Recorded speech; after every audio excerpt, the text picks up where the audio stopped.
We have 6 visitors in the studio today, and I'm going to go first around the table and let each of them introduce themselves, himself.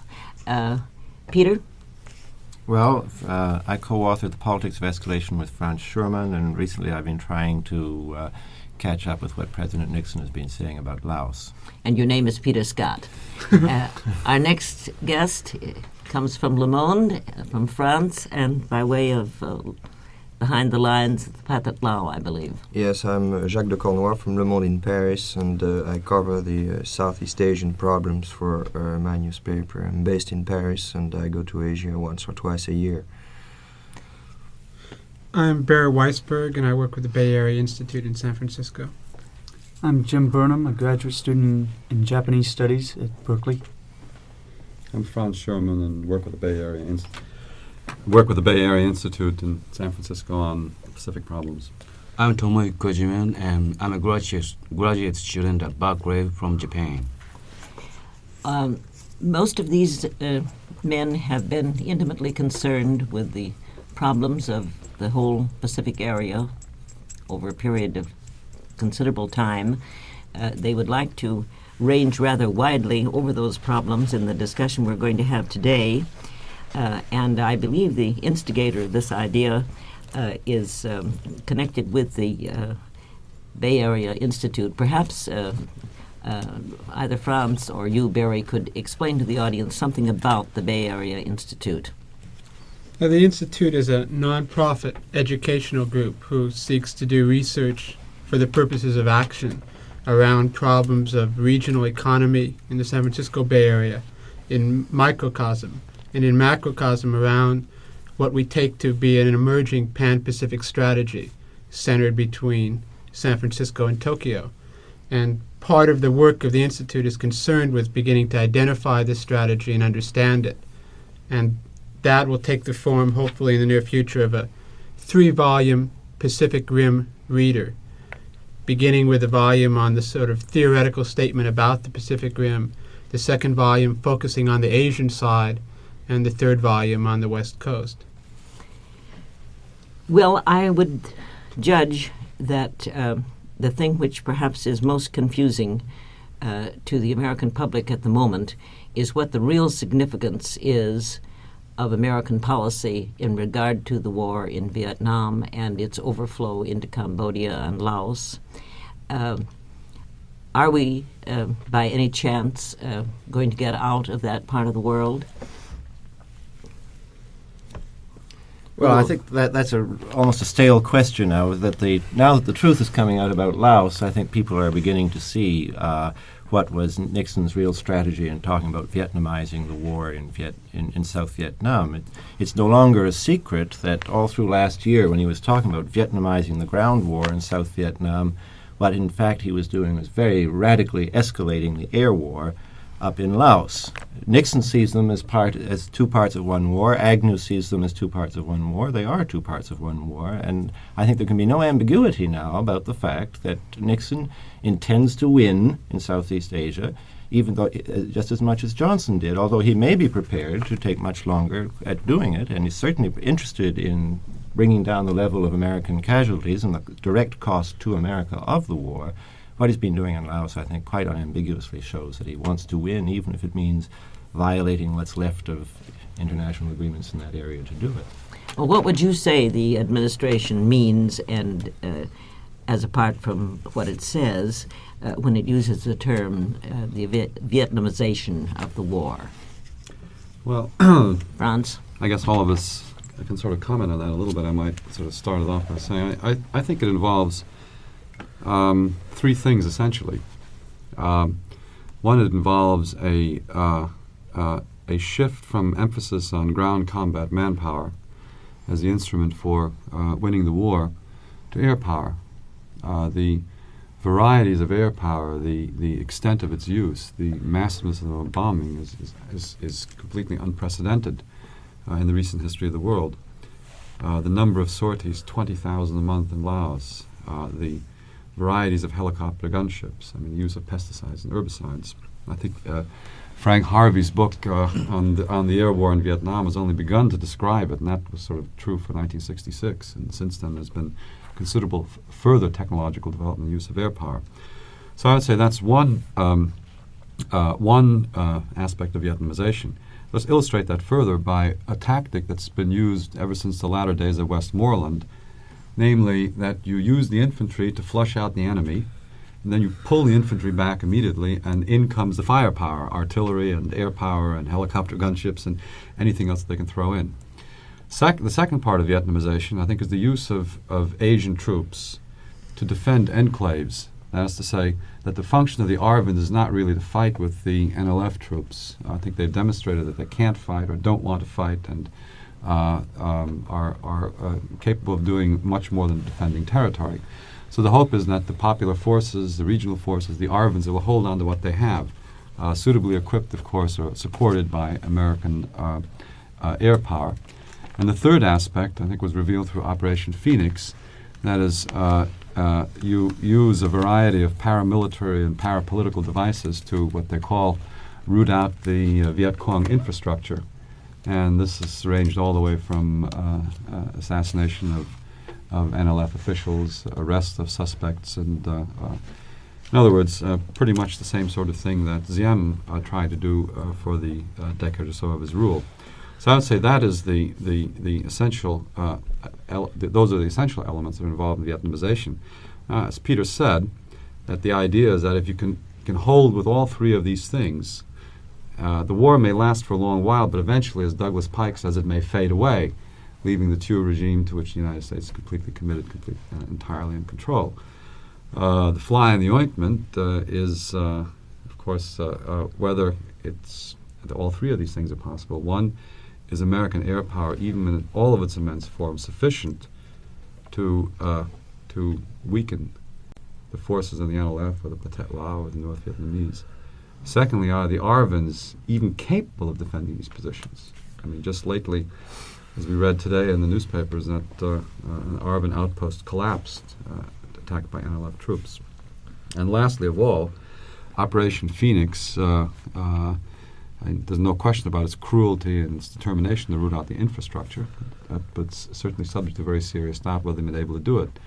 So if Vietnamization doesn't work, and there's less and less, as Jacques, I think, perhaps can comment, there's less and less talk about Vietnamization in the United States now. The word is not quite as popular as it was in the last year. What is Nixon going to do when Vietnamization doesn't work, when the crunch comes? Jacques, would you care to add your comments? Yeah, what strikes me is the fact that the bombing of North Vietnam, the mere use of the U.S. Air Force in North Vietnam has been a failure. The use of U.S. Air Force in South Vietnam has been a failure, and still the U.S. are trying once again to win just with their Air Force in Laos, and trying to solve, which I think is quite absurd, with political problems with airplanes. I think it's the first time it happens in history, and in a way, I think it would be very funny if so many people were not dying under the U.S. bombs. I must say that if it failed in North Vietnam, if it failed in South Vietnam, I could check it. It's behind the Pathet Lao alliance that it was failing over there too. It hurts definitely what the Americans call the enemy, but I'm afraid that very often the Americans are not striking, are not the right enemy.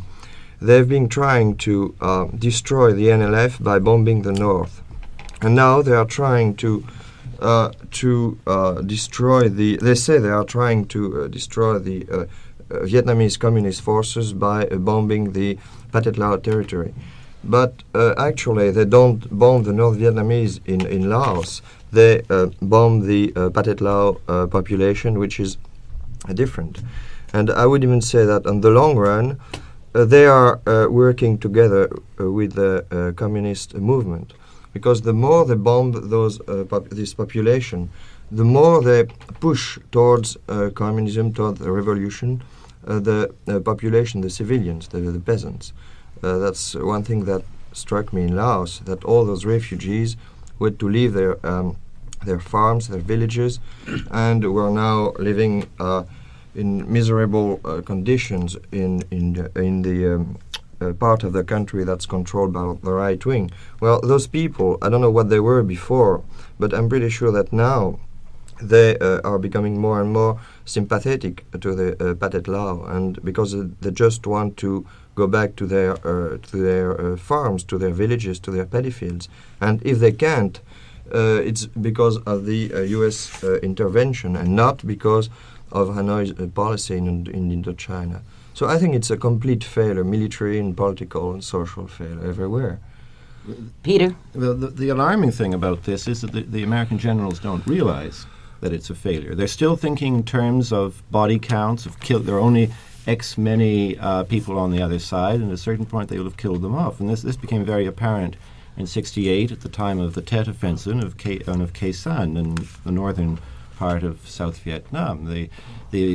I think the generals were sincere in assessing what happened at Tet as being a victory on their side. From the point of view of a disinterested observer, I think it was very obviously disastrous for the American effort, if only if it woke up the American people to seeing the real strength of the NLF. But the fact that they were not driven out of the cities, even if it meant destroying the cities to save them, was enough for the generals, and they wanted to do it. Much more important, at the same time, you remember there were the Marines who were surrounded at this outpost of Khe Sanh in the north, and we didn't hear until later about the kind of bombing that went on, a new kind of massive saturation bombing around that area.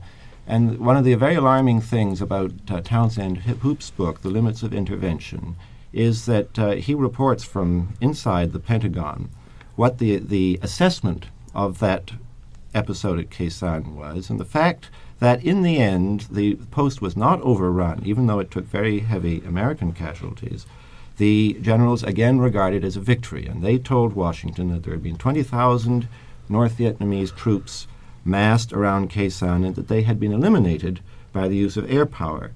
And I doubt myself that there were that many North Vietnamese there and that they were all eliminated, but it is very frightening to read in Townsend Hoop's book that this was the first instance in the history of military warfare that a ground battle had been won from the air, because I think that very revealing sentence spells out clearly what is going to be the strategy of the U.S. Air Force for the coming years. And we say 20,000 sorties a month, and it's almost impossible to realize what that means. All that one can say is that the bombing of North Vietnam was worse than the bombing of Germany, and that from all accounts the bombing is going on in Laos, this rural country, is by all accounts, incredible as it seems, worse yet than what happened to the panhandle of North Vietnam.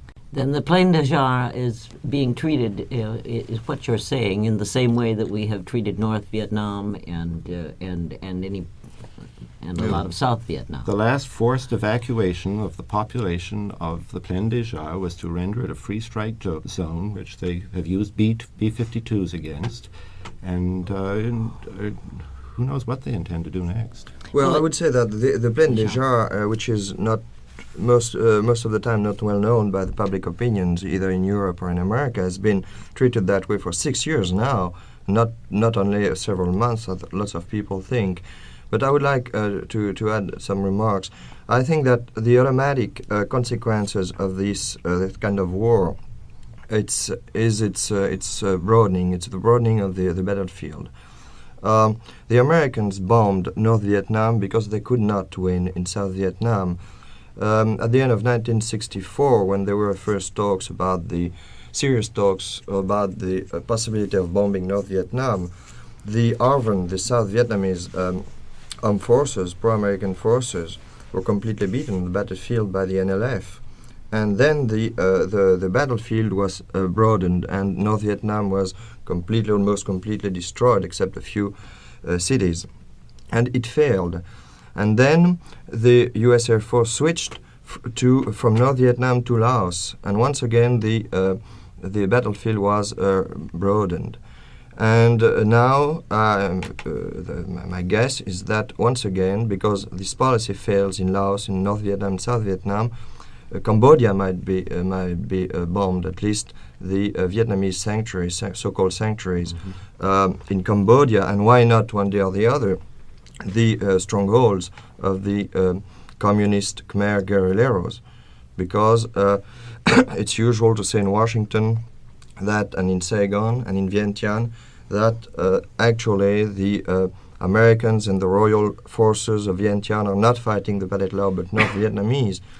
I would not be surprised if this year or next year they started to say in Phnom Penh and in Washington that actually the people who are in the jungle or in the paddy fields fighting the reactionary regime of Phnom Penh are not authentic, genuine Khmers, but North Vietnamese once again. And why not one day or the other? Thailand, you know. So I think this is a kind of automatic consequence of this kind of war, and that this you cannot anyway you cannot solve those Asian political and social problems just by bombing, but it seems to me that the American leadership doesn't want to admit they are unable to solve the political problems, so they deal only with military problems and they bomb the country. Well, it seems to be the domino theory in reverse, the domino theory working in reverse. And of course, inherent in everything all of you say, I suppose, is the fact that since the methods that are being used are not in fact working, that nothing short of genocide or the use of atomic weapons could in fact win in Southeast Asia. I would, in the definitive sense that the people would be gone and the area would be in the control of the United States. I think this is a question in many people's minds. I'd like the comments of you people on it. Well, the subject of nuclear weapons is a taboo subject. And as Peter said, one just doesn't know what possibly lies in store. The indications are that the air war is not completely successful, despite the belief of Townsend or the Pentagon generals that concentrated American air power was responsible for breaking the siege of Khe Sanh. I also share very, very serious doubts that that was the case. I think that the lifting of the siege of Khe Sanh is at least partially related to the talks and discussions that were going on at that time, probably at Vientiane between the North Vietnamese and the United States, concerning the eventuality of negotiations at Paris. I think it's definitely an exaggeration to say that American military power alone was responsible for the lifting the siege of Khe Sanh. Now, in the matter of nuclear weapons, I'd simply like to point out two things. That in his book, To Move a Nation, Roger Hilsman, who was Assistant Secretary of State for Far Eastern Affairs until January 1964, several times mentioned a cardinal belief of American generals in regard to wars on the Asian mainland. And that cardinal belief was so much of a cardinal belief that he called them the never again school, that the United States should never again fight a land war on the mainland of Asia unless it could use nuclear weapons. Now, that was the belief until 1964, 1965. The United States did fight a land war, sent over 500,000 troops to South Vietnam, and so far did not use tactical nuclear weapons. What Hilsman was describing was a substitute for ground combat troops. That is to say, the United States would use, or the Pentagon advocated the use of tactical nuclear weapons as a substitute for ground combat troops, which presumed not to have had. The second fact I'd like to point out is that over the last year, there have been several overt public indications, particularly a British government white paper on defense, concerning changing Allied military doctrine in Europe. And that changing doctrine is now moving in the direction of considering the first use of tactical nuclear weapons by the Allied countries justified. In other words, if there's a Russian conventional attack Russian troops move into West Germany or elsewhere, the Allied nations, namely the United States, will have the right of first use of tactical nuclear weapons. Now, I'm not aware that military doctrine applicable to Europe is not applicable universally. So I would suggest that doctrine, if having been worked out explicitly for Europe, is also applicable in Southeast Asia. Now, Could I interrupt for a moment, Francis? Just a historical note on this question of use of tactical nuclear weapons in Asia. When Kennedy was elected, he came into office with a Laos crisis on his hands, which was, in fact, a Laos crisis manufactured by the Americans and particularly by the CIA, but it was a real crisis, and the Russians were now in Laos. We had forced them to come in and support the government of Savanapuma, which we had tried to overthrow.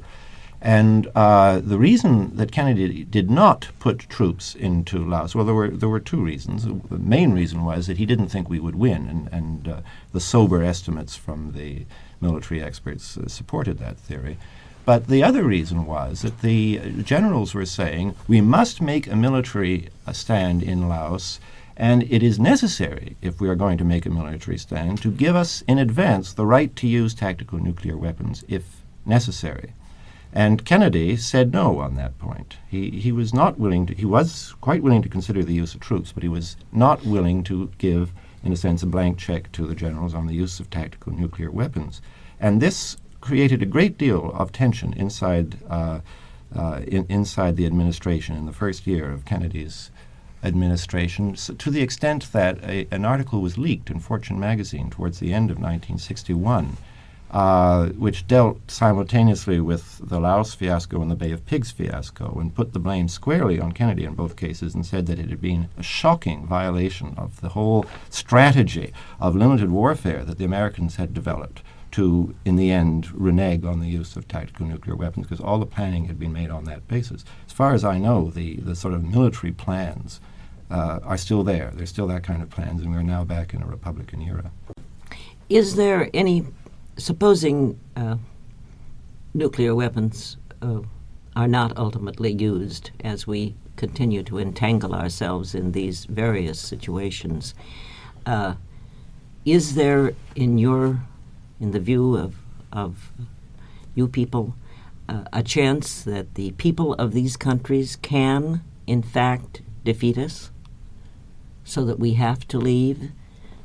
Because you're sort of posing an irresistible force in an immovable object situation, and if we're not going to use nuclear weapons, is it possible that these small nations, either in combination or individually, will be able to force our withdrawal in any real sense of the word withdrawal? I don't mean now take the ground troops out and put the Air Force in. Well, I personally think that the peoples of Indochina have already achieved a victory over the states. Not militarily speaking, but the problem is not military, it's a political problem. Now, the mere fact that since not since the American intervention, but since the French intervention, that's almost 30 years ago from now, there have been Vietnamese fighting for their revolution and their cause. I think it's already a sign that they have achieved their victory. The problem is that France had to be defeated in the field to admit that she had lost the war. I'm talking about the political war. And it hasn't happened yet to the United States because of its strength, because of the its expeditionary corps, and because of the big industrialist society that's behind it and backing it. But I would say, I think personally that the United States have already been politically defeated in Indochina, but they've not admitted it yet. Now, I don't think that they can be defeated on the battlefield, how should I say, in a conventional way. I mean, I don't think that the U.S. troops will be kicked out. And the Vietnamese have never said they would kick the Americans out of their bases. I asked the question in 1966 to General Giap in Hanoi, and he told me, we are going to win politically and militarily, But it does mean that we are going to kick all the Americans out of Vietnam. That's not how he personally understands the word victory. So I don't have any answer. I don't know what will happen. It's now, I think, for Washington to decide that the Americans are going to withdraw. But once again, it's not only a military problem. To withdraw doesn't mean to withdraw only the troops. It's to withdraw any aid to the cliques that are now in power in Saigon, in Vientiane, and in Cambodia, which is different. You can withdraw the troops and still bomb the country with the choppers and with the B-52s and finance through different agencies all sorts of mercenaries. I think the withdrawal must be complete, and it's a political withdrawal as much as a military withdrawal. Peter, did you wish to comment on that? Well, I'd just say that the big difference between the defeat of the French in 1954 and the problem that faces the other side now is that, of course, the American presence is so largely an air presence. The French were on the ground and could be met hand to hand, so to speak. The Americans, particularly under Nixon, are trying to avoid being in that kind of posture. I think the one thing that the other side can do is to show the mockery of Vietnamization, and I think that has been happening in the last 3 or 4 days. I think they're very selective now when they attack, because they do take a punishment from the air.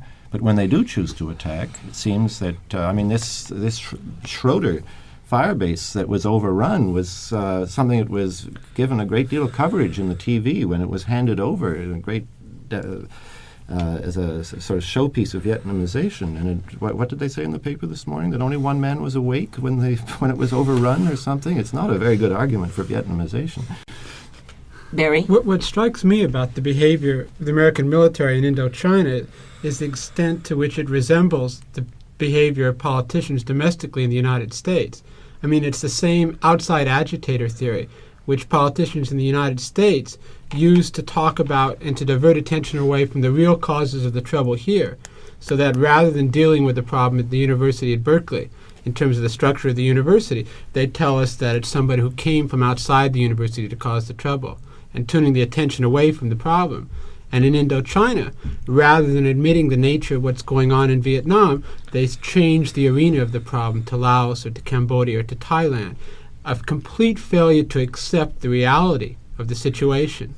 And so that the domestic and the international policies there are very similar. The greatest defeat, it seems to me, for America, as a result of what's happening, is that it has led her own people to realize that because of what they're doing in Indochina, her people at home will create a new front of the war. And I think that's the real part of the war which America will, in fact, never recover from, the front that her youth are creating here against it.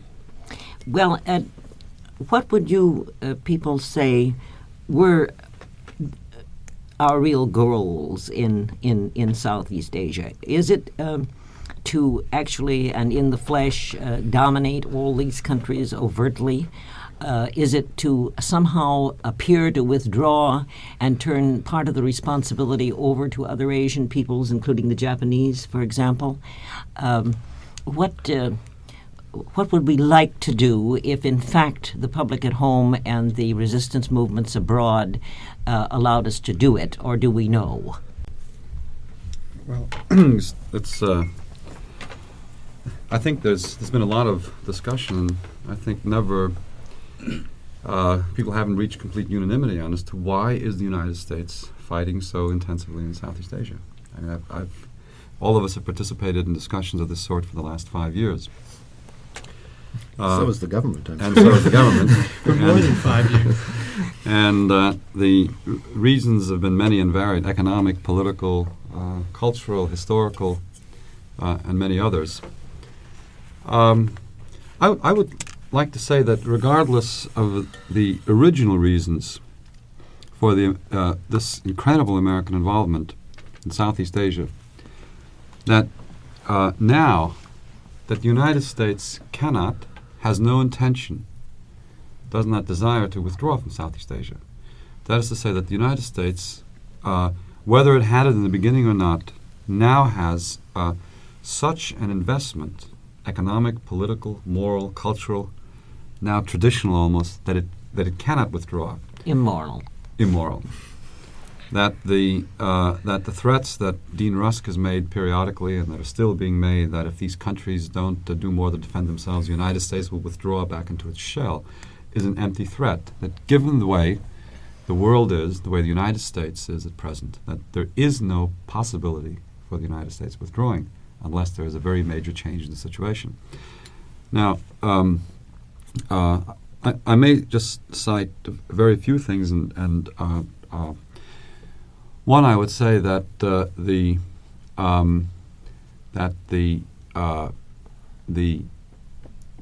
although the American economic involvement in Southeast Asia 15 or 20 years ago was much smaller than it was in other parts of the world, that it has been, not only Southeast Asia, but Eastern Asia as a whole, has been described by figures as lofty as Henry Ford as the most exciting growth area in the world for the 1970s.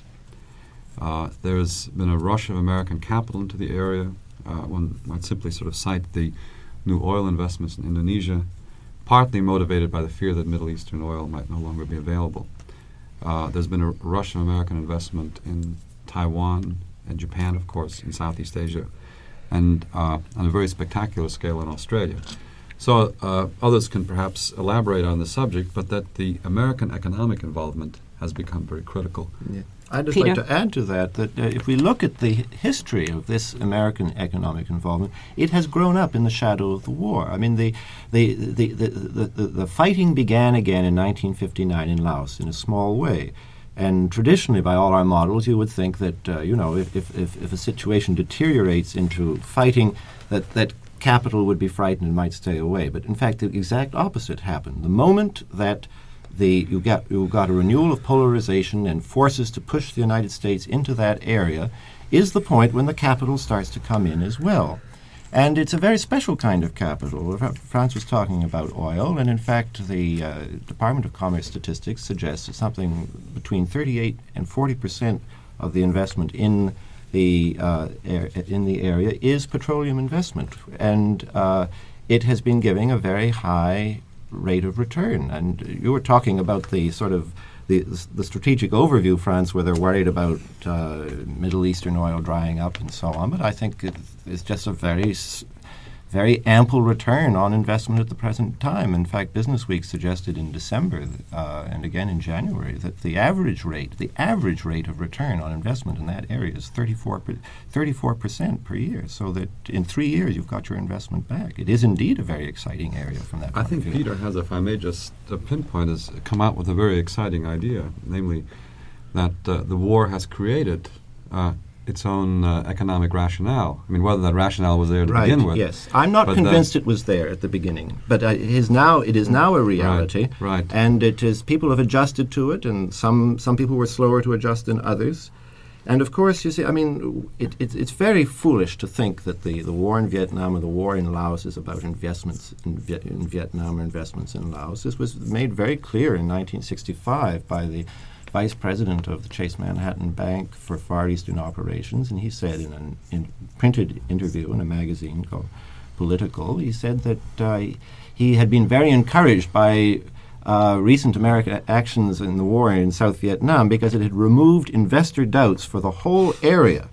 And so to come back to Elsa, and he said, we will now see, he said in this interview, it's a classic interview, he said, we may now see the kind of sort of economic takeoff that we saw in Europe after the Marshall Plan, or that we saw in Japan after the Korean War. And to a limited extent, I think that prophecy has already been fulfilled. So to come back to Elsa's question, I think that one of the enduring reasons why elements in the American government have wanted to do the things that they have done, and this goes back before 1959, I think is to make a show, a visible show of American commitment to that area. It doesn't even necessarily have to be one which issues in a complete victory. It just shows that you are involved, that you plan to stay there, that you plan to use your military resources in the area, and that I think that the effect this has on the Vietnamese and the Laotians is quite secondary, that I think the countries that what they had most in mind was to keep Thailand friendly and to keep Japan friendly. Now, I think the American involvement in the Japanese economy is known to everybody, but to the question of Thailand perhaps isn't quite as obvious, and I'd just like to go back in history again to the point when the Chinese nationalists collapsed on the mainland and Chiang withdrew to Formosa. The thinking in the State Department at that time, or some of the thinking in the State Department, was we have lost our traditional friend on the mainland. We must find a new friend on the mainland. And who should be that friend? And the answer was Thailand. This is explicit in the State Department conference on what to do about China back in October of 1949. And there was a debate at that time between the professionals of imperialism who were saying Bangkok is the obvious place to make a base of American presence, and the other people who said it would be very foolish to try and do this in an imperialist fashion. But we have seen what happened. A good deal of what happened in Laos in particular was because of American-Thai relations. The Thais regard Laos as really within their sphere of influence. The net effect of American foreign aid in Laos has been to subordinate the Laotian economy, what there is of it. It's practically, when we first went there, it was almost a country without an economy, but what there was of it has been subordinated to the Thai economy. And I believe there have been times when the American government was in fact reluctant to move in Laos and was pushed into moving into Laos because of the pressure from the Thais. We also find now that there's extensive oil deposits in the Gulf of Thailand. Some people suggest comparable to the beginnings of the discoveries in Indonesia. An interesting supplement.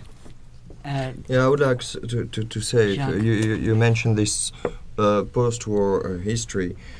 At the very time that the Americans were putting pressure on the Dutch so they would leave Indonesia independent, they were financing the French colonial war in Indochina against the independence movements in Indochina. Well, I think the explanation is very simple. There seems to be a contradiction in this American policy, but actually at that time, the nationalist movement of Indonesia was quite pro-Western, and it was obvious that the Americans could invest in an independent Indonesia. But the Americans knew that the most important leaders of the nationalist movement of Vietnam were communist and wanted to get control of their own economy and would not let the American invest in Indochina. And so the Americans financed the French war in Indochina between in 1951, 52, 53, 54. You financed almost all the French military operation against the Viet Minh. And at that time, the American investment started in Sumatra and Java. I think this is those two examples that took place just after the World War show very well that the independence movements have been backed by the states as long as they wouldn't hamper the U.S. economic interests. James Burnham. I'd like to go back to what Peter said about the primary American interest being focused more on countries like Thailand and Japan than on some of the smaller countries like Vietnam and Laos, where we're primarily involved militarily. And to a shift in American designs in the area, that Japan now, rather than being a country that we were trying to protect, trying to keep on our side, we're moving more to the status of a full-blown partner in the Pacific. It's become quite obvious that the United States can't continue to suffer the economic cost, or at home the political and social costs of what we're trying to do in Asia. And Nixon, in many of his speeches, has stressed the point of Asian countries themselves taking on the responsibility for regional political and economic stability, as the phrase would go. And of course, Japan, as the major industrial power in Asia, and as probably the U.S.'s foremost ally in Asia, is the primary target of this. For instance, in the Okinawa deal, where we made the agreement to revert Okinawa in 1972 to the same status as the Japanese homeland. Part of the price of that is to encourage Japan to increase its aid, to increase its economic interest in Southeast Asia. And Japan is proving very willing to move into this role. Foreign Minister Aichi, in a major statement on their future aid program in the 70s, has made it very clear that the amount of Japanese aid is going to increase very rapidly and that the primary focus is going to be Southeast Asia. So that Japan is going to begin to play the same kind of role in the area that we have seen the United States play. And of course, it's becoming very obvious what U.S. aid has meant in the area, that it's been, in many instances, maybe most instances, primarily a counterinsurgency tool. American hegemony working through nations like Japan and Thailand. And this was, can I just say, this Yeah. was explicit also in 1949, the same State Department conference. They said the Southeast Asia is important to us because it is a hinterland for Japan. I mean, they Yes, saw exactly. And what role do you see Japan playing in this? It's very difficult to say. So, but last year, Prime Minister Sato, after going back to Japan, he clearly insisted that we means Japanese will and have to control and lead Asian countries and Asian people. This is exactly same meaning of the before the war, and so Back where we started from, prosperity, yes. except in partnership. yeah. Many American business magazines have picked up this theme of Japanese growing involvement in Asia once again, and this idea of co-prosperity sphere with a difference, that now it is through peaceful means, only through economic assistance, something that will be entirely mutually beneficial. But at the same time, we see the Japanese military establishment growing quite rapidly. And also, once again, its aim seems to be towards Southeast Asia. Last year, the Japanese Maritime Defense Forces, their Navy, of course they always use the word defense forces.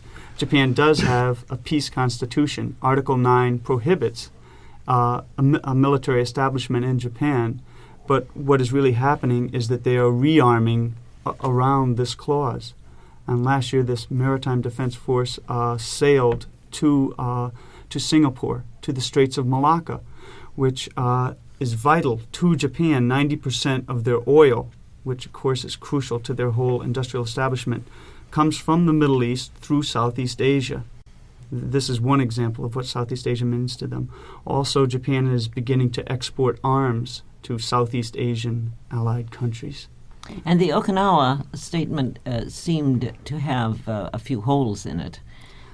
Such as if current situation allows us to take out the acres and acres of American bombers, we'll do so, and if it doesn't, we won't.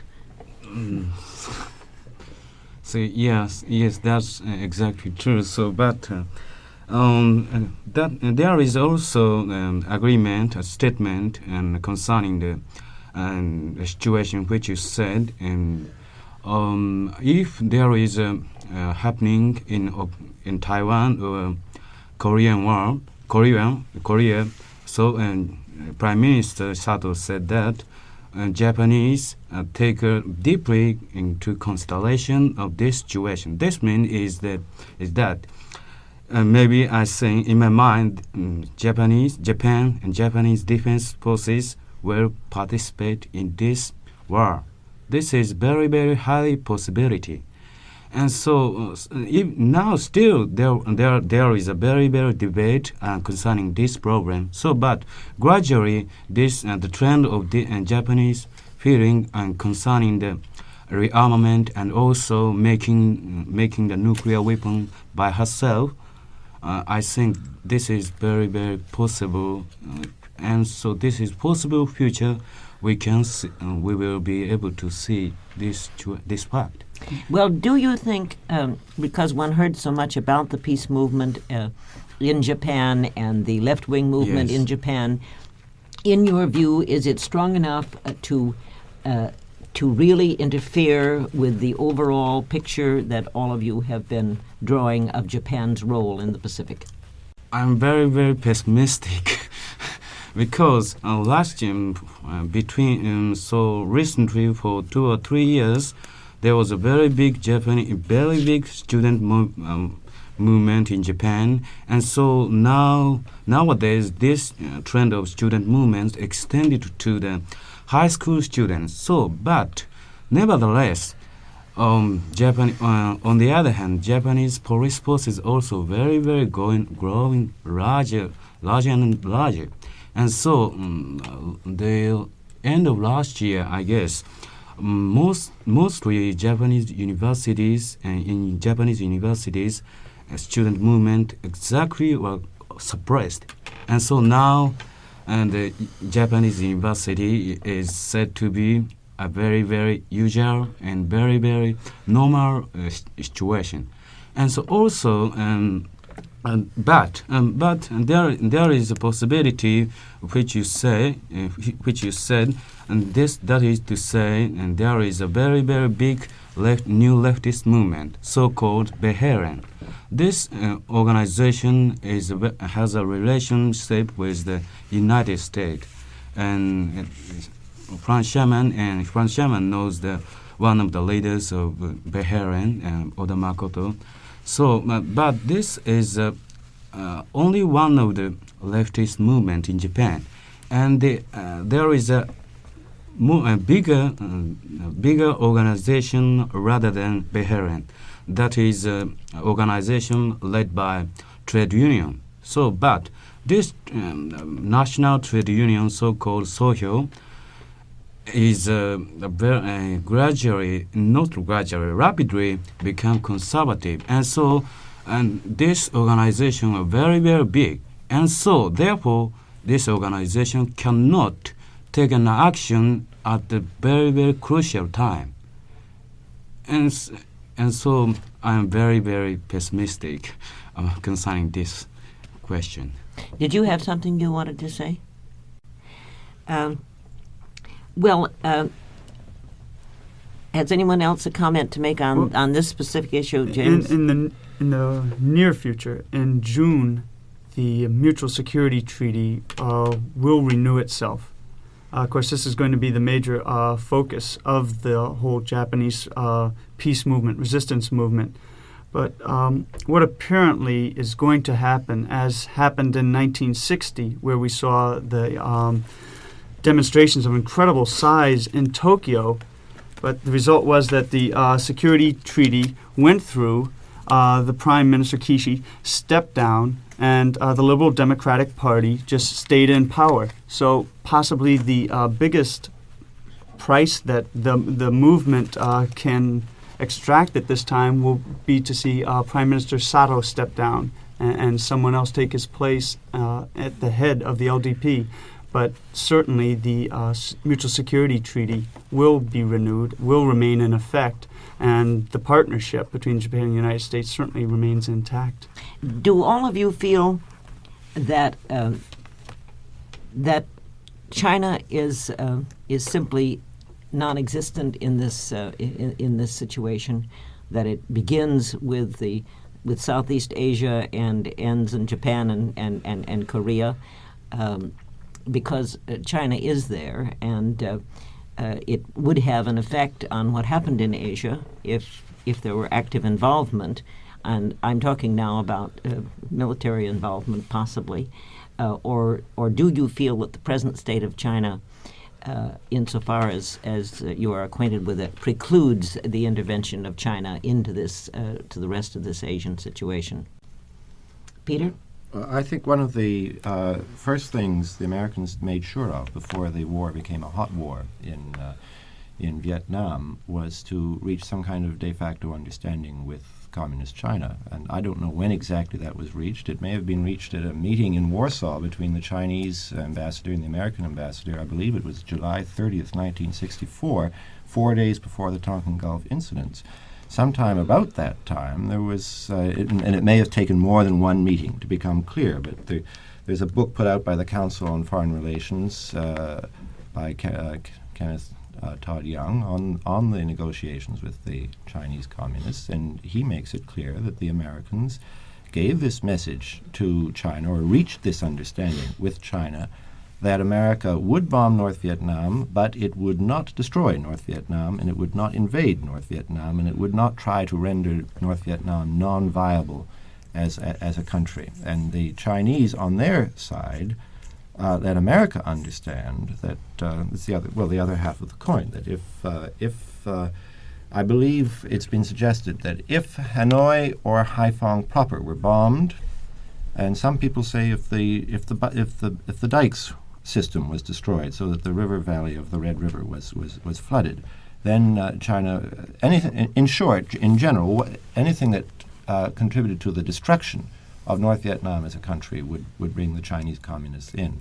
So the answer to your question is China has been there all along, and China's presence has affected the way in which America has fought the war, because although one cannot say that Haiphong and Hanoi were never bombed, it is true that the bombing pattern of North Vietnam took some very extraordinary contours, and in a sense the places that the generals wanted to bomb first were in fact the places that got bombed last.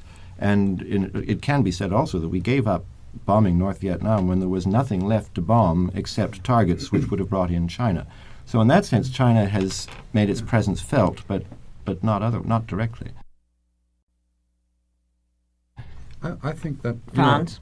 Listening to the discussion and I have a sense that there have been sort of two. Perhaps I can take a bit of a broader historical view of the moment. That since the end of World War II, and perhaps even going farther back, that there have been two thrusts, if you will, or sort of two ways that the United States has expanded into Eastern Asia. I think there can't be no doubt any longer that there's been this long-term movement out into Eastern Asia. Perhaps you could call it the New American Frontier.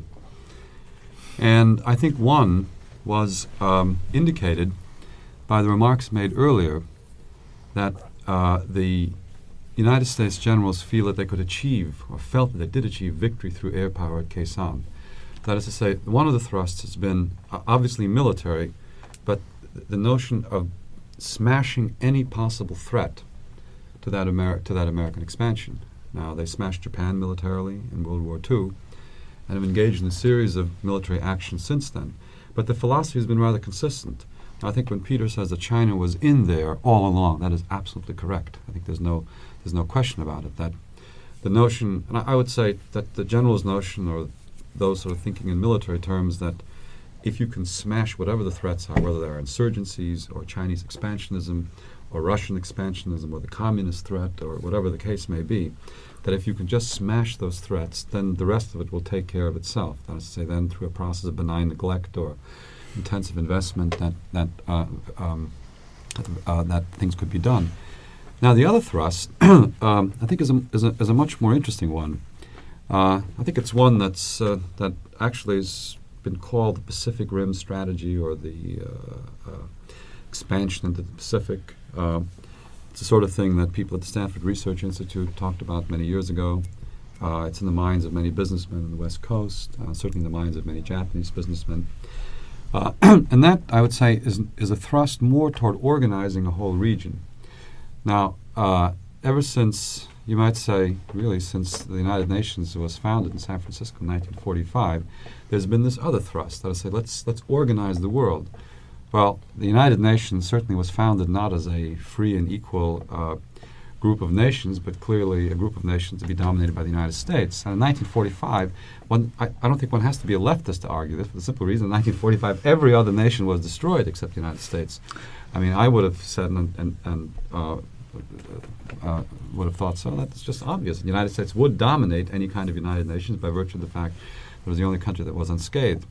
I think the organizing process manifested itself again after the Korean War, when John Foster Dulles started to create a whole series of alliances, the CATO in the Pacific, and CENTO in the Middle East, and of course NATO was organized in Europe.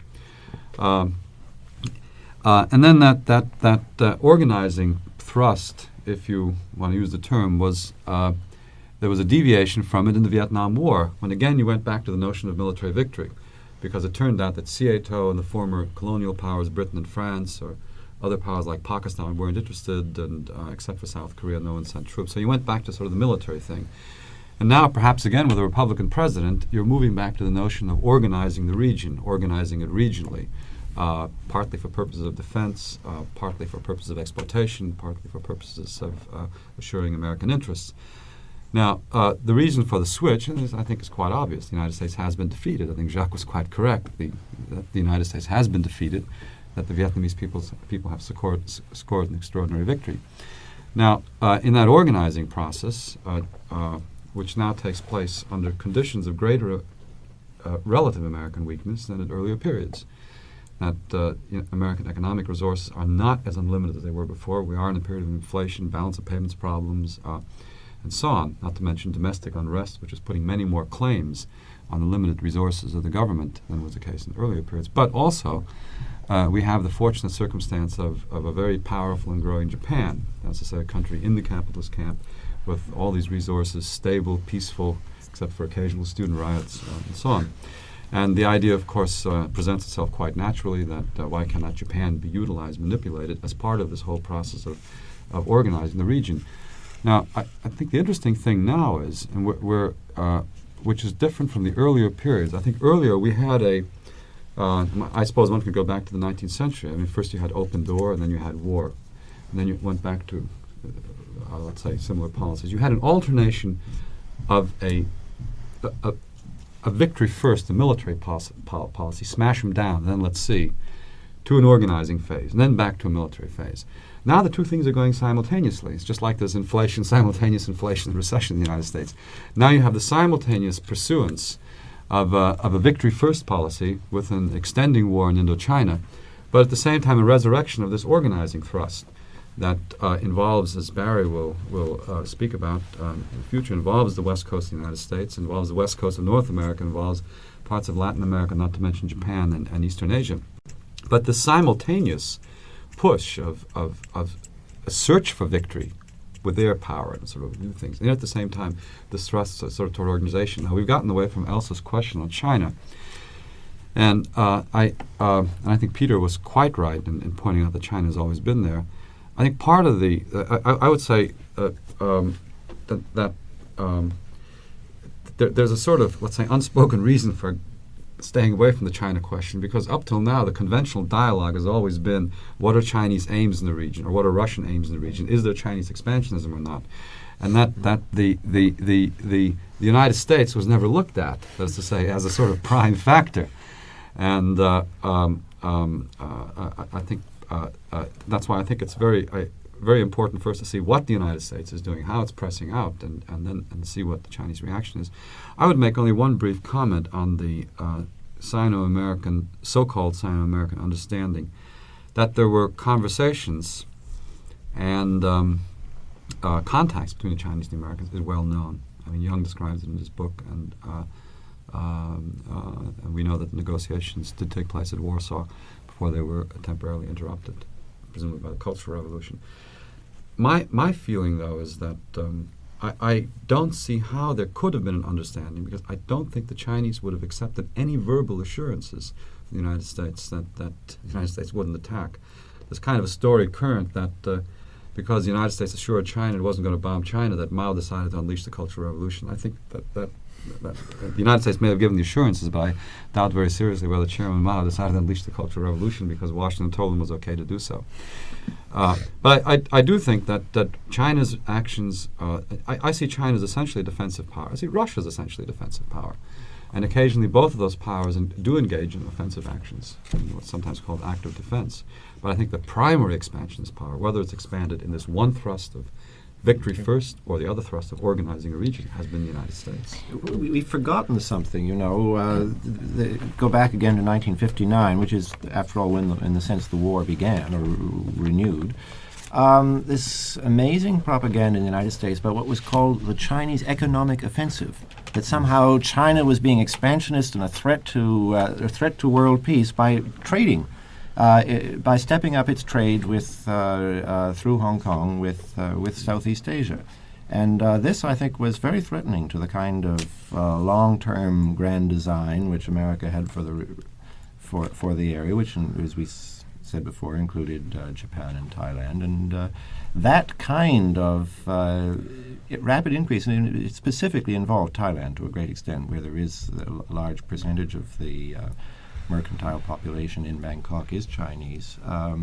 And the charges was made that China must be dumping all these products because they couldn't possibly produce them at those rates. But do you know something about that, Barry? No, I mean, what occurred to me is that I think there's a tendency for us almost to accept the language of the Stanford Research Institute and the Chamber of Commerce in accepting the almost complete and total hegemony of the United States in Asia, when in fact, I mean, what Japan may teach us is that position is hardly unchallenged at all, and the thrust of America east may very well be blunted by the thrust of Japan west. Well, I'm oversimplifying, I know. All of this conversation somehow reminds me of People's Park. And for whatever reasons, historically, both Russia on the one hand and China on the other, which were the big bugbears of the American public, have somehow become in the background, in a sense. They are not that active in any direction.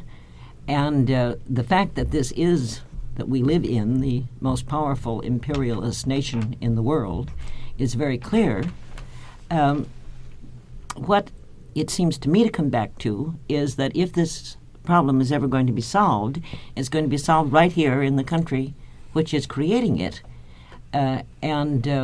What are the chances of that? What is the impact on our own people, on our own economy?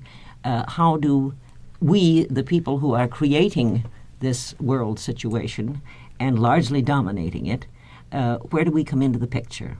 Barry?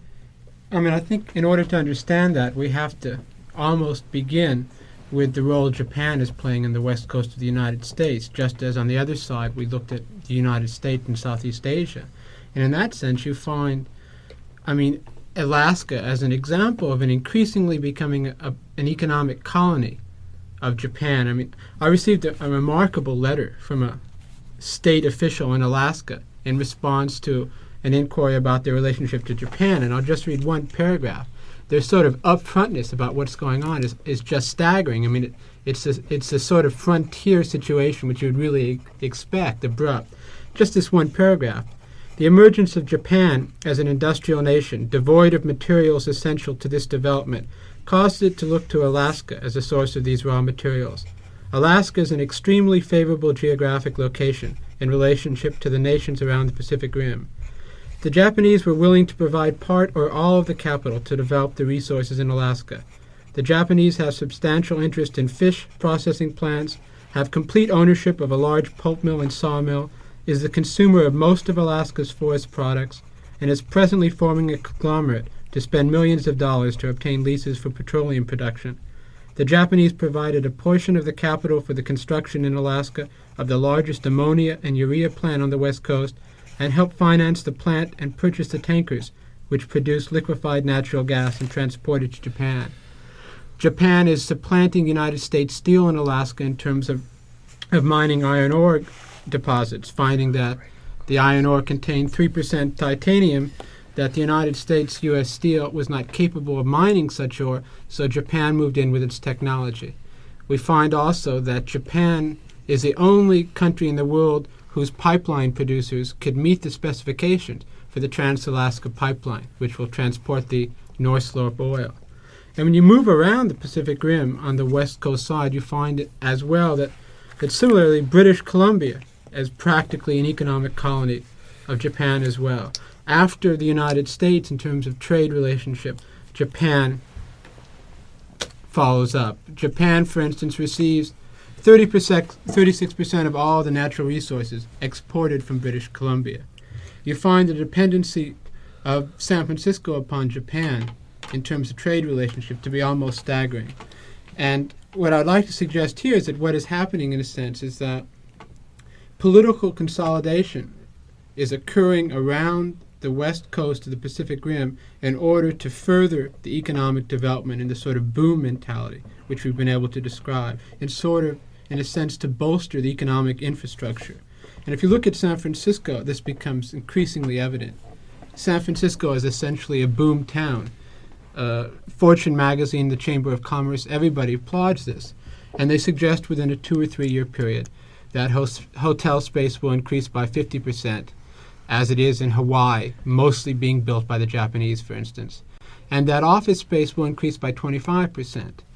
And all of this basic change in the face of the city of San Francisco, which I suggest is analogous to what is happening to every city around the Pacific Rim, this monumental change in the face of the city in terms of the high rise, the rapid development of the port facilities, vast urban renewal schemes, is directly attributable to the economic boom generated with trade through Japan and essentially from the Vietnam War. And I'll just take a minute to document that in a sense. I mean, San Francisco at this point constitutes twice the amount of the gross state product that Los Angeles does, even though Los Angeles has 3 times the number of people.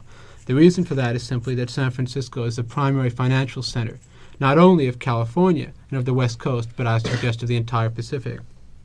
If you look at the gross state product of California prior to 1965, when major American commitments occurred in Southeast Asia, and after that, it's very revealing. You find that the gross state product, and to repeat, of which San Francisco is by far the largest slice, grew at approximately $4,000 million a year, every year, up until 65. In 65, the product jumped from $4,000 million to $6,000 million to $9,000 million to $13,000 million, successively each year. This resulted directly from an influx in trade between the United States and Southeast Asia. What was that trade? What did the trade constitute? It was dried fruits and milk, non-electrical machinery, gasoline engines, in other words, precisely the materials attributable to launching large amounts of ground forces in Southeast Asia. So that the face of San Francisco, as is the other cities, in Seattle, for instance, where government employment accounts for 40%, for instance, of the entire population, where in San Diego, government employment accounts for 30% roughly of the population, that the political consolidation which is going to emerge out of this economic growth will have the most profound effect on the West Coast. Here in San Francisco, the most obvious manifestation is regional government. And we find the talk of regional government as an agency of economic consolidation in Southeast Asia exactly parallel to that of the West Coast. Beginning, for instance, with the Andean Common Market in the northern parts of South America, where they talk about Asia as the major source of markets for their goods. Furthering in Southern California with the talk of regional government. Here in San Francisco, the governors of Oregon and Washington holding development conferences to talk about relationships on a regional basis. We witness everywhere this sort of political consolidation designed to make more efficient and to manage the economic boom. The other side of that is that at the same time that growth appears to be uninterrupted, there are basic competitive mechanisms being established throughout the Pacific between the United States and the American role in the Pacific. What they have to do, for instance, with the fact that there will be a great deal of competition on the part of Humble Oil and the Japanese to see whose tankers transports the Alaskan oil. They have to do with the competition for auto markets in Asia, with Henry Ford going to Russia, trying to compete, for instance, with Datsun and Toyota for Asian car markets. So at the same time that we see this amazing sort of face of complete control and prosperity, we also can begin to witness the kind of glimmerings of opposition between the United States and Japan. The consequence of this, I think, is clear for us. It is that the cities will turn into cesspools in a sense, such as Manila and such as Saigon, and such as I think we're going to see to San Francisco. And it is, I think, we will see the complete merging of the military police and the domestic police, so that in Los Angeles, the crew that went to go after the Black Panthers was called SWAT. In order to qualify for the SWAT police team, you have had to kill a man before. That is to say, have had to have been a Green Beret or a hunter or a marksman, all of which carried dynamite, all of which carried very high, powerful rifles. And what we see in British Columbia, what we see with Reaganization in California, what I think we're going to see in Tokyo and the rearmament of the Japanese military, is the merging of the police and the military and the kind of political consolidation of control which we've never seen before around the Pacific. And that this, in fact, will be the mechanism to hold together the co-prosperity sphere. And that the air power used against used against Vietnam will in fact be used against the domestic populations of the states here. That's why they used, as Franz has suggested, the helicopters in Berkeley during the times of the People's Park. Their ground troops would not fight for them, they couldn't work, so they brought in helicopters with gas. And I think the result of the kind of Pacific Rim strategy which we're describing will clearly be an increasing activity of that nature. That's why Berkeley is about to buy 3 helicopters, I think. There's another word for this. I believe it's called fascism. One comment Mr. I'd like Burnham. to make in this, where Barry mentions glimmerings of possible Japanese-U.S. competition, primarily economic competition in the Pacific area, is the fact that Japan, with her remarkable economic energy and sustained economic growth over the past 10 years, she's had the highest rate of economic growth in the world, now the 3rd largest industrial power in the world, 3rd highest GNP. Despite all these facts, Japan remains very reliant on the United States for technology.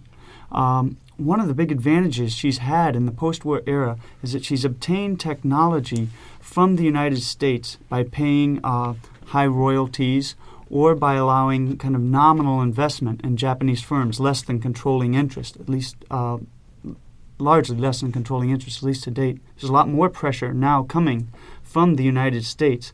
The United States is asking for a higher price for this technology. Without a very high level of technology, Japan can't really maintain the kind of international economic competitiveness that it needs to survive as the kind of industrial economic monolith that it is today.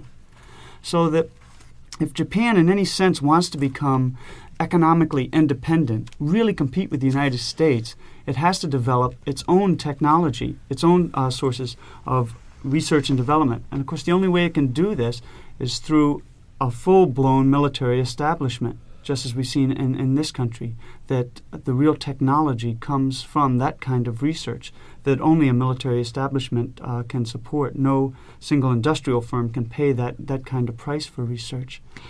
We've obviously seen that in California, where most of, for instance, the pollution control research now will come directly from aerospace, that is to say, from military expenditures. That a good deal, for instance, of the research having to do with the wealth of agricultural production in the San Joaquin Valley comes directly from chemical and biological research originally for pesticides and things of that nature. So that's not an infrequent pattern, that the basic technology developed for economic purposes is derived from military research and development. There was, in fact, just a remarkable quote from the Fortune magazine which described this process, in which the Chamber of Commerce of San Francisco placed a 20-page paid advertisement.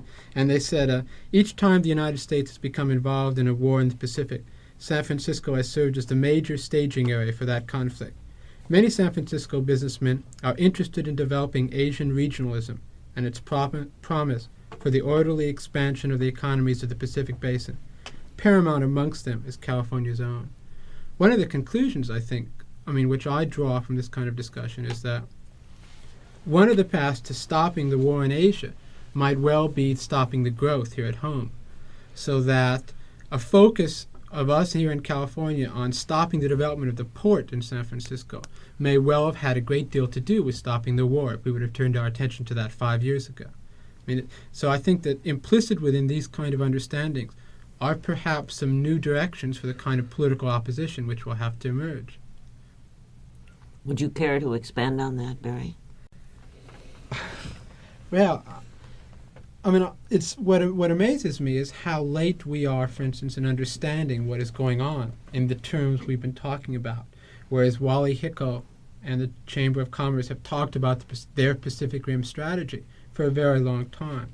And just now we're beginning to realize the relationship between the domestic forces of economic consolidation and foreign imperialist wars.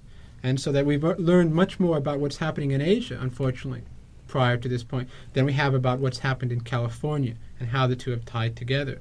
So that if we're beginning as a movement of opposition in this country, and as a movement which moves toward revolution, hopefully, to attack that Asian policy of the United States, that pan-Pacific co-prosperity sphere, we'll have to focus our attentions on understanding much more concretely the mechanisms here where we live, which we're involved in, which are responsible, among them having to do with the port, for instance, development, realizing that the reason that the Bank of America is the tallest building in San Francisco is because they intend to look out over this region and control it. And that structure is, in fact, a metaphor for control and for power, and that we had to perhaps have direct our attention, like the students at Isle Vista did, toward the Bank of America more often. Well, I'd like to go back to something James Burnham said for a moment.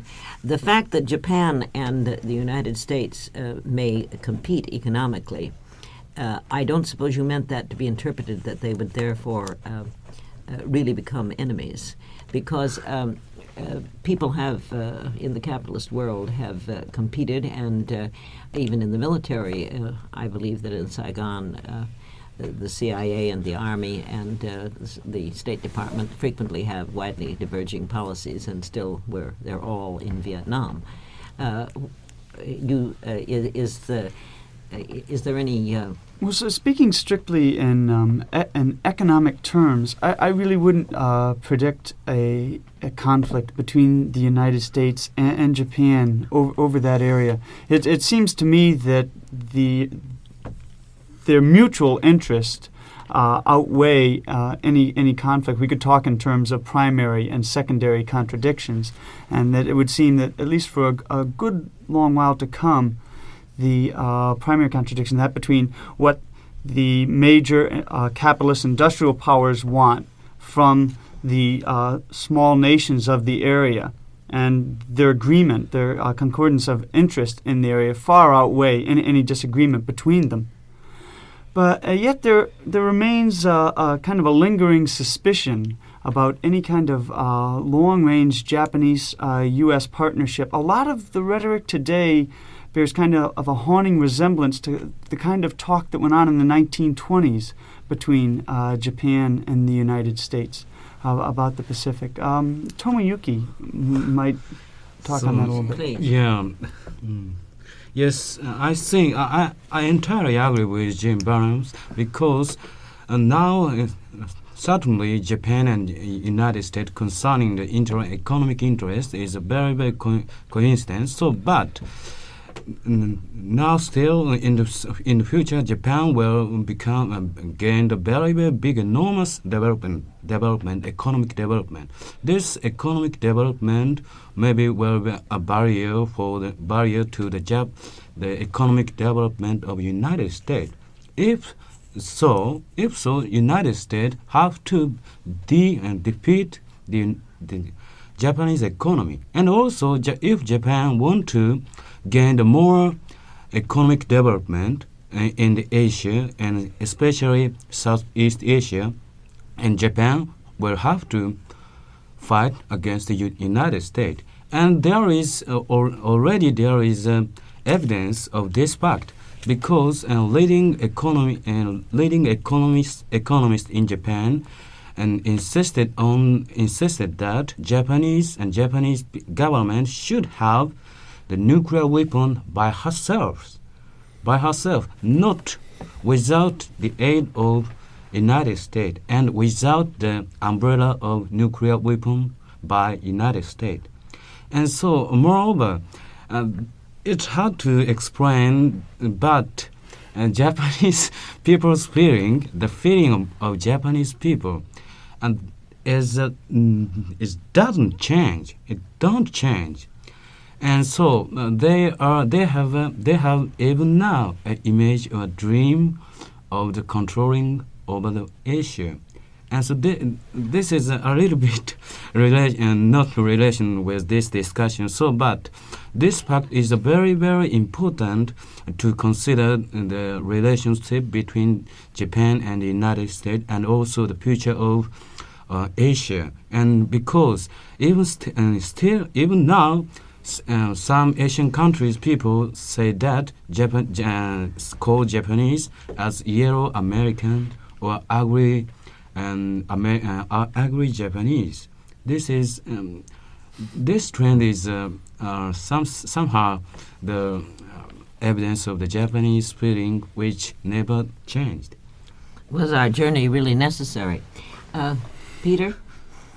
No, I'd like to ask Jim Burnham a question. I think the American intention for the way they saw the relations developing between America, Japan, and Southeast Asia in the post-war period, and I'm still going back to this very instructive Department of State conference in 1949, which was originally a confidential document, but it got released in all the furor over alleged spies in the State We Department. should reprint it, probably. We probably should, yes, I think, because there I think some people had a kind of vision of a relationship which would involve competition and a certain amount of tension probably, but essentially was sort of a layered relationship which Japan would trade with Southeast Asia and America would invest in Japan. This is rather what's happening, shall we say, with Europe and Africa in the other direction, that America has been interested in seeing development of European African trade because America wanted to develop in the companies in Europe that would be doing the trading.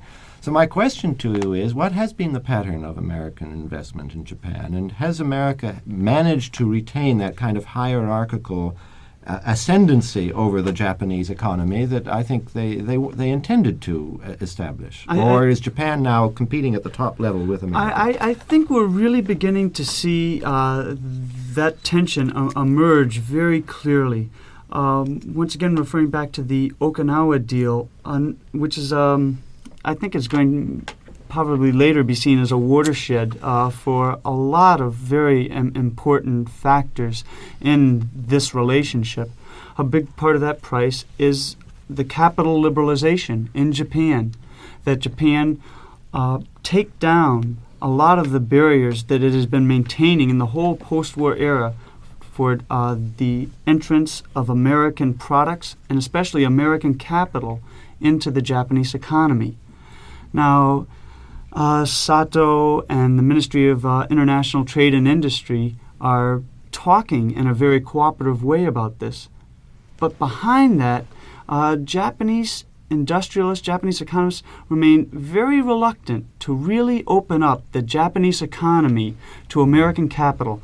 They are very frightened of the prospect of really having to compete within Japan with American products. I mean, they understand very well that the edge that American has, once again, in terms of technology, would certainly be a prime factor. And so that, as I say, this tension is, it's been going on for quite a while, I should say. Over the last several years, there has been a lot of discussion going back and forth. The United States is simply becoming more insistent on Japanese cooperation in this. Once again, in a recent agreement last fall, where the State Department released the record of a agreement whereby the United States is going to allow Japan to use U.S. space technology with certain restrictions, of course, which is once again a big advantage for Japan. But closely linked to this is an agreement that Japan make further concession in terms of capital liberalization. Once again, the United States using its technological supremacy as a lever to try to move Japan more in line with exactly the strategy that you're talking about. Larry? Yeah, we shouldn't forget also the incredible dependency that Japan has upon the natural resources of the West Coast, without which, I mean, their industrial production would stop the following day. I mean, one example of the incredible dependency is that presently negotiations exist to give Japan, for instance, some of the Alaskan oil at a very reduced tariff rate in exchange for increasing military bases for atomic weapons on Japanese soil. So, I mean, the kind of stranglehold that exists, the kind of stranglehold America has on British Columbia, developing in Indonesia, developing, for instance, around Alaska, that would isolate Japan potentially from those resources, I'm sure presents a very severe threat to the people who run the Chamber of Commerce in Tokyo. Exactly. And it becomes maybe slightly paradoxical there that at the same time that the United States is pushing Japan as a partner into a bigger, at least for the moment, economic role in Southeast Asia, Japan would very much like to kind of bag that area as its treasure hoard of natural resources. And we could go on and talk about the resources in Indonesia, Malaysia, Thailand, Philippines, throughout the area. Well, that's what they were trying to do during the Second Americans World certainly War. had their eye on I would those. like to bring up an idea Peter brought up and I commented on earlier, and then perhaps ask the others in the panel what they think. Peter suggested earlier that in a sense, war has provided the opportunity for capital investment, in fact attracted capital investment rather than repelled it. The normal idea being that if there's turmoil or dislocation in an area, people don't want to invest. But Peter suggested the opposite. Now, one thing strikes me as perhaps a general difference between the American expansion, economic, military, political, and so on, in the Pacific as contrasted to Western Europe. It's extraordinary reliance on air power and technology. I think, Barry, if I'm not mistaken, you once said that the American military is by far the greatest consumer of oil in the Pacific region. I forgot the figure that you mentioned once. Anyway, the Air Force. The Air Force, right, exactly.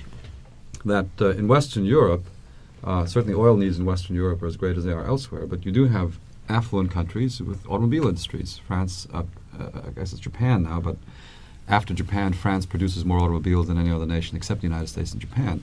And that is to some extent true of Germany and Britain and Italy. As to say, these are highly developed, affluent societies, automobile societies, where automobiles are the major consumers of oil. On the other hand, in the Far East, with the possible exception of Japan that is only beginning to enter the automobile age, you have this extraordinary development of air power. I mean, airlines, both private and covert, the shipping routes are increasingly being supplemented by air power.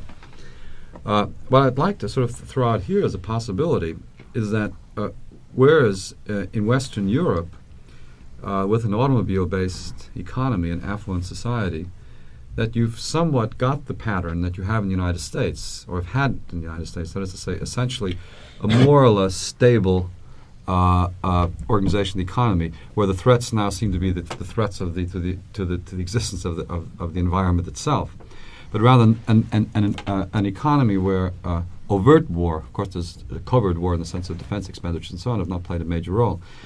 But given the reliance on air power, the enormous importance of technology in the whole development of the Far East, that what you may have is a very intimate marriage between war and economic expansion. I'm throwing this out as a possibility, so that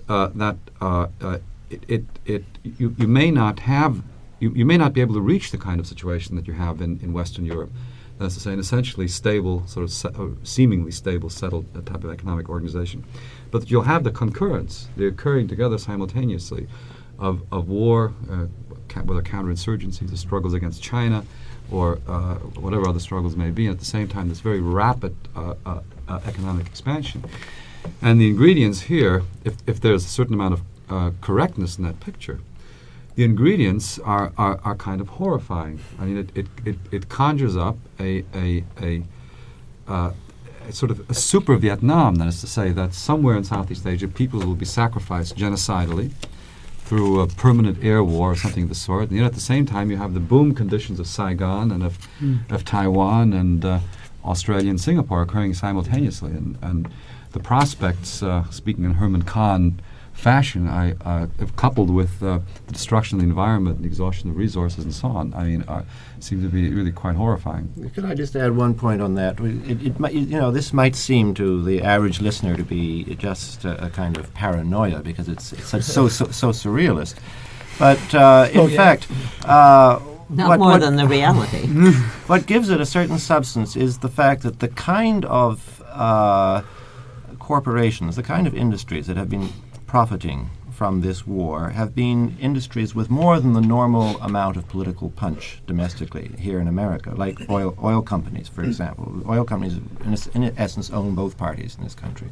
And before that, when this was a much smaller war, and even the days before it was a war at all, back in the late 50s, which some people mistakenly look back upon as a quiet time when nothing was happening, just the kind of profits that were being engendered in these secret contracts that were being let for the building up of bases, for the building up of airstrips in countries which didn't need them. I mean, in 1960, Laos was suddenly plastered with something like 200 airstrips all over the country.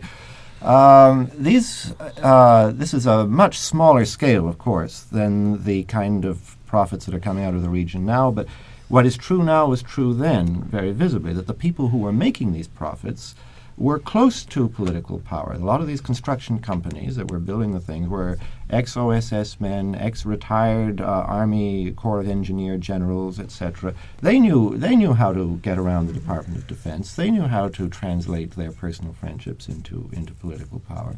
And that has been a factor, I think. And it's this certain segment of the economy which becomes important, not because we really need it. I mean, we don't need all this smog and gas in our atmosphere. It's important because it has political power. I mean, Barry? at the same time that kind of buildup in Laos occurred in the air bases, which is symbolic, I take it, for other sorts of buildups around the world, you find that Kennedy promulgated the kind of programs in the Agency for International Development for the training of domestic police corps that we're just beginning now to realize the results from.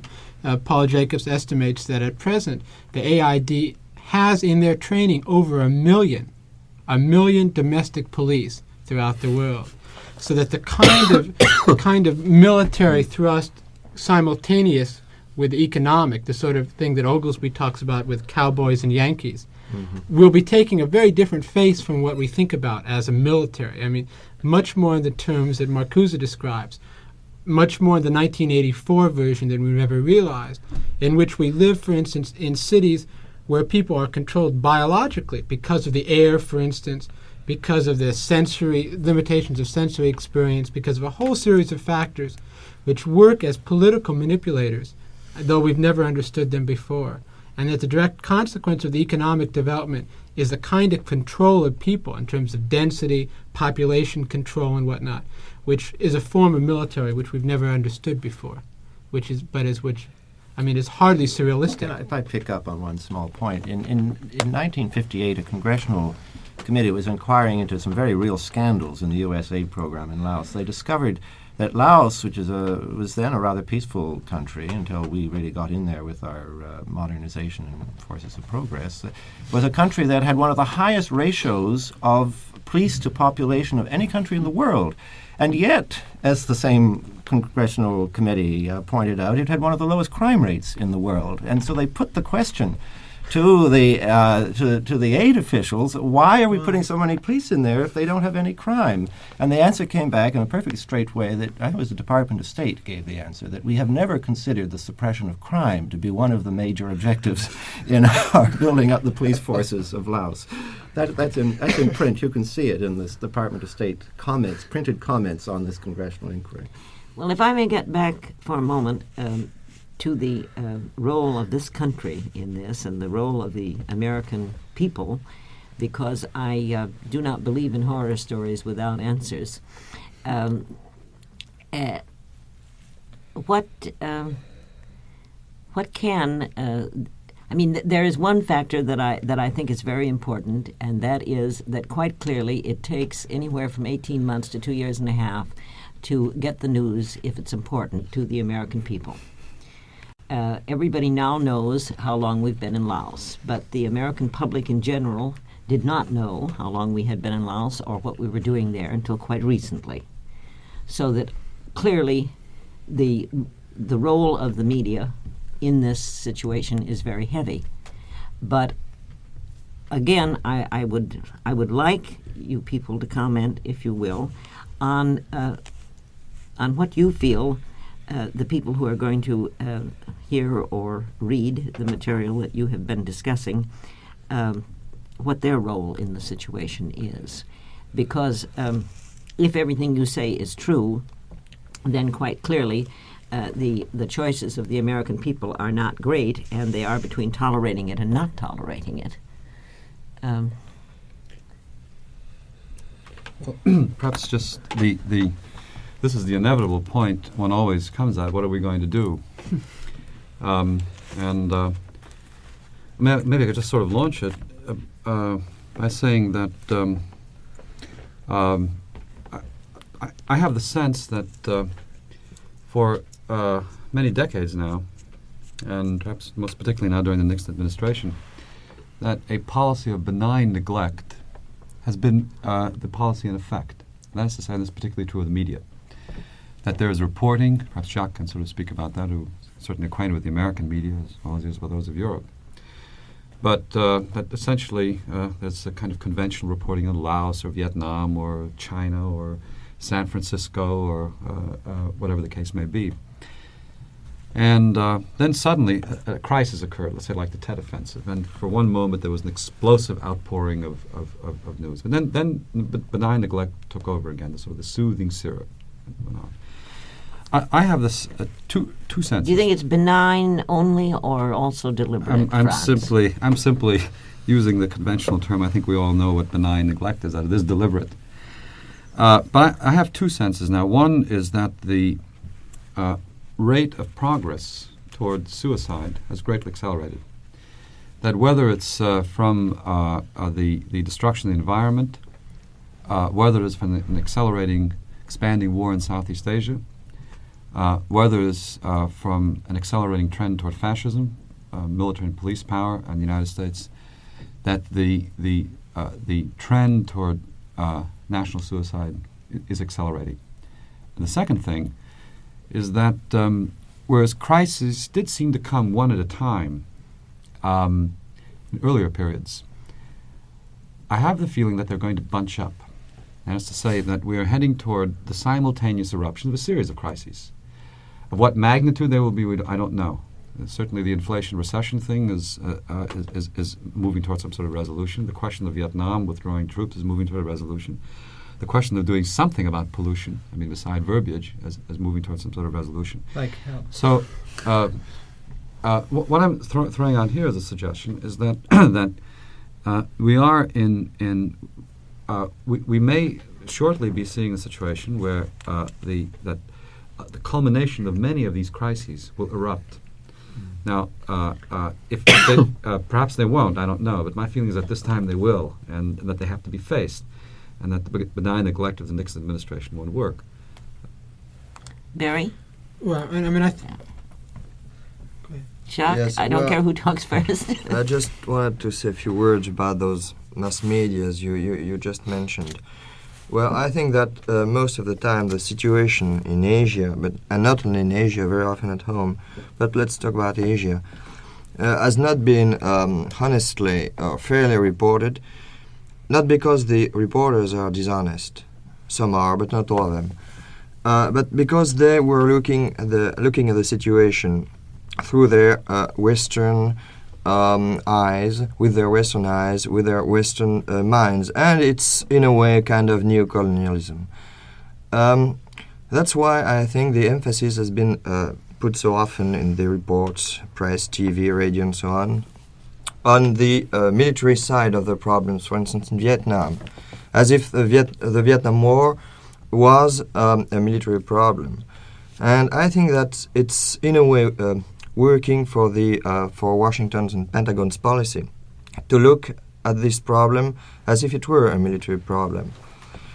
And when people just report communiques, just talk about body counts, to use the official terminology, I think they alienate the readers or the listeners from the real problem. That is the whys of the U.S. involvement in Vietnam and the whys of the Vietnamese revolution. Now you mentioned Laos. It's true that for a long time nobody has been knowing about the U.S. Air Force raids over the Pathet Lao territory. Well, now it's not a secret war anymore. But I don't think it's enough to report about the bombing. I mean, it's not enough to report about the bombing. what one should do now, this problem is fairly well known, is to try to know why there is such a bombing and which effects it has on the population, why the Pathet Lao people are still fighting in spite of this those terrible American raids they've been living under for now 6 years. And that's the people should explain exactly what the Pathet Lao want when they talk about a coalition government, when they talk about the U.S., the puppets of the U.S. in Vientiane, when they talk about the corrupt classes that rule with the American money one part of the Lao territory. But this is not reported. Jacques, it's said that we have objectivity of the press in this country, but it's a kind of very special kind of objectivity, which means you're never allowed to talk about puppets. You can never call somebody a puppet. I mean, that's just not in the vocabulary or the scale of comprehension that works in Well, our I think analysis. he's put his Well, I finger think- on it when he talks about the reporting of the military news, because it's quite clear that a corpse-by-corpse tour through Asia is not the news. Well, I think the mere fact of using in a press dispatch about Vietnam or Laos or any other country, whether you are American or not, the word enemy is a lack of objectivity. And if you consider those people as when you're a reporter as your enemies, if in a way you brainwash your readers by imposing to them this very word enemy, you really don't doing the job. You're not reporting on Asia. You're reporting on what the military establishment think of Asia, which is different. And you are, in a way, I think, being racist, because you don't take into account at all the will of the Asians and the will of the revolutionary movements in Vietnam, in Laos, in Cambodia, or elsewhere. And I think this is a very poor report if you do so. So, I mean, Jacques, what Very. you describe about American reporting of Asia is exactly comparable to American reporting of America. I mean, the motivations and programs and will of American revolutionaries or people who struggle in America against America are never reported similarly. You know, and I think that the basis of the problem of Asian reporting and American reporting is the same, and that's the basic way in which America deals with anything which bothers it, anything which challenges its consolidation of power. It's the same reason I think that the domination of people in Asia is not unrelated, to the domination of nature, as we're beginning to learn, that they in fact stem from the same source. And it's the ability of America to dominate in any way, whether it be the news, whether it be other people, whether it be our lives, which has to be curtailed. I mean, there are some very strong movements who realize that. I mean, clearly what is happening to workers in America, such as the postal workers and such as to people in the unions, the sort of Marxist view, if you could lend that to, in a sense, attacking the means of production, in a sense, refusing not only to go back to work for Richard Nixon, the postal workers, but refusing to go back to work, in a sense, for their own bosses. We have that strain of current developing in a pervasive way throughout the American working class, I think. And at the same time, we have those people, if you want to lend a Maoist, lens to it, who in a sense are building a people's war in the United States in solidarity with the people's wars in Indochina. And so you have people who actually think of themselves as a liberation front and who are inclined to do what they feel is necessary, as has been done in New York and in other parts of the country. And at the same time, you have forces such as the People's Park here in Berkeley, where people realized clearly that they had to take resources and reshape them and redesign them in the most basic ways. So that never before in America, at the same time that we have the most drastic and most severe horrors confronting us, we also have forces of opposition growing which 5 years ago no one would have ever been able to estimate. Well, it was no less a personality than President Nixon, Peter informs me, who gave birth to the phrase, "Only Americans can defeat Americans."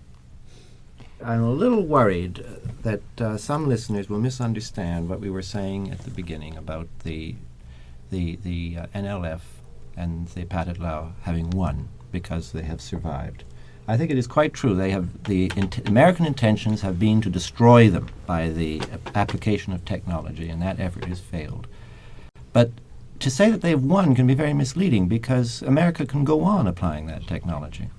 And the Pathet Lao can go deeper and deeper into their caves, and the NLF can go deeper and deeper into their caves, and I believe they will, and I think they will wait and wait and wait.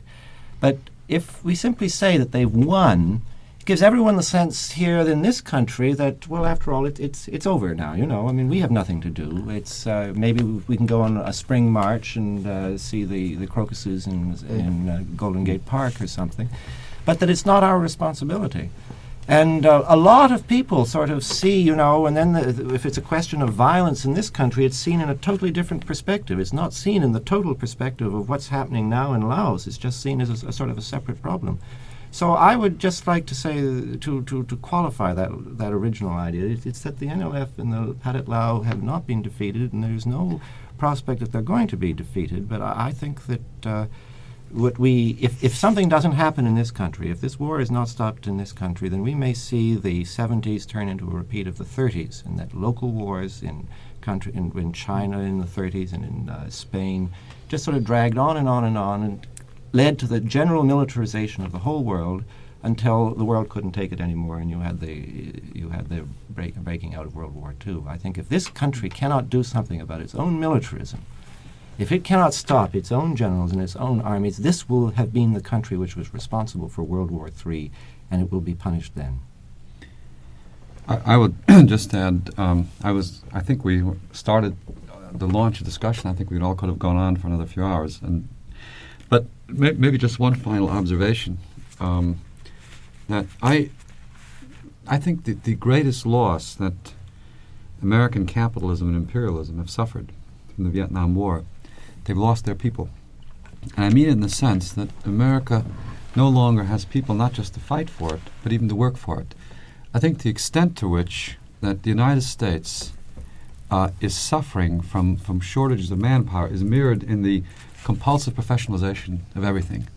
I mean, you might say that automation is sort of a natural attempt to get rid of manpower. But if one looks, I think the way in which Barry was indicating it, I mean, not just the movements that have been going on, but the extent to which people have opted out. I mean, the refusal to serve, the desertion, the draft rate, I think is significant of a very, very, very widespread refusal of service.